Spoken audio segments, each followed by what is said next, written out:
Bonsoir à tous. Vous suivez le fil de l'actualité sur Dunia TV.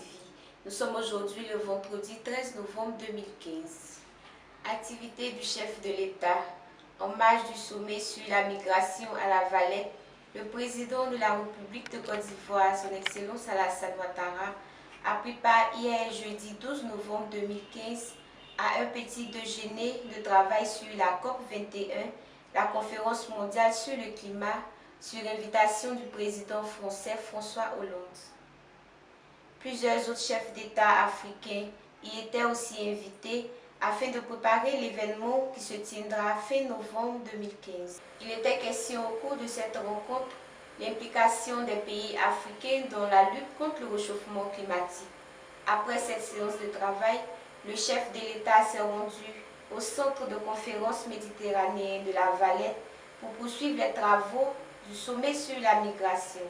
En société, c'est effectif, les travaux de réhabilitation de l'immeuble Postel 2001 ont débuté le 19 août 2015 et se poursuivent normalement. D'un coût global d'environ 35 milliards de francs CFA, l'édifice doit probablement être livré en novembre 2016. Pour s'en rendre compte, le ministre de la Poste et des Technologies, de l'Information et de la Communication, Bruno Nabagné-Koné, s'y est rendu ce jeudi 12 novembre 2015 pour s'imprégner de l'avancée des travaux. Suivons ensemble ce reportage. C'est le 19 août dernier que les travaux de réhabilitation de l'immeuble Postel 2001 ont officiellement commencé. Environ 3 mois après le démarrage des travaux, prévus pour durer 15 mois, les choses avancent bien. L'intérieur de l'immeuble est entièrement débarrassé des matériaux à remplacer et les grosses œuvres ont véritablement commencé. En visite sur le chantier, le ministre de la Poste, des Technologies de l'Information et de la Communication, qui a eu d'abord droit à une séance d'explication, a pu voir et apprécier les travaux en cours pour donner un nouvel éclat à cet immeuble qui fait la fierté du plateau. Le Postel était dans un état très dégradé. Nous avons quitté cet immeuble il y a plus d'1 an. Évidemment, nous nous posons des questions par rapport à l'état d'avancement des travaux. Nous sommes venus, nous avons écouté, nous avons vu. Je peux dire que nous repartons rassurés par rapport au travail qui est entrepris ici. C'est un travail qui est important, c'est un travail qui montre justement le renouveau de la Côte d'Ivoire. L'entreprise commise à la tâche rassure. Le nouveau Postel 2001 qui va être livré sera équipé de toutes les commodités d'un immeuble moderne. Et pour créer un cadre de travail adéquat, d'autres bureaux et salles de conférence seront également construits. 305 personnes travaillent sur le chantier et ce chiffre va s'accroître selon le maître d'ouvrage. De quoi satisfaire le ministre de la Poste, des Technologies de l'Information et de la Communication qui voit en cette réhabilitation une opportunité d'emploi pour la jeunesse. L'immeuble Postel 2001 sera livré le 18 novembre 2016 et les travaux vont coûter la bagatelle de 35 milliards de francs CFA. On reste en société, drame à l'hôpital général de Makori. Une femme enceinte a perdu la vie.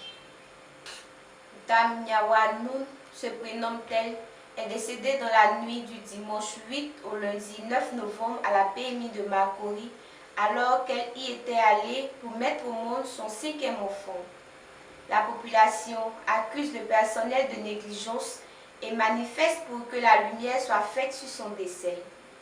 Notons que le gouvernement ivoirien, par le truchement du ministre de la Solidarité, de la Famille, de la Femme et de l'Enfant, Anne-Désirée Ouloto, a apporté hier jeudi son soutien à la famille de la défunte dont le décès a défrayé la chronique cette semaine.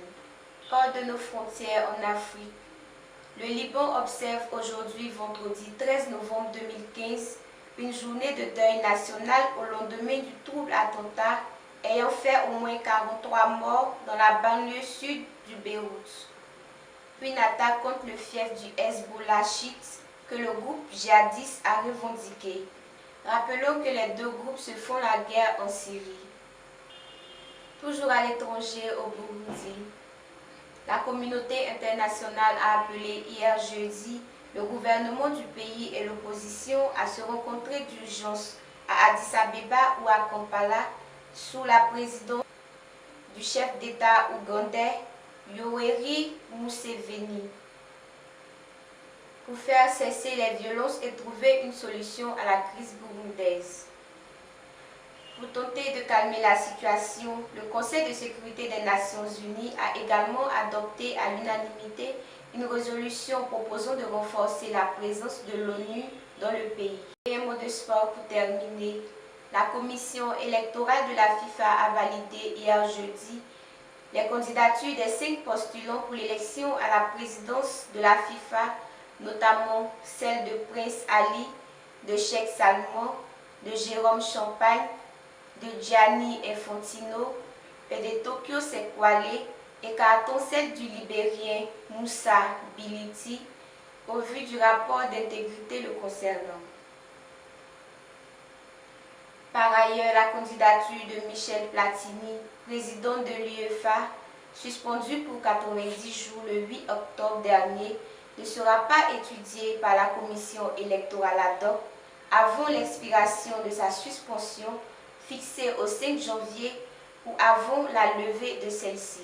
C'est tout pour ce flash d'information. Merci de nous avoir suivis et restez connectés sur Dunia TV.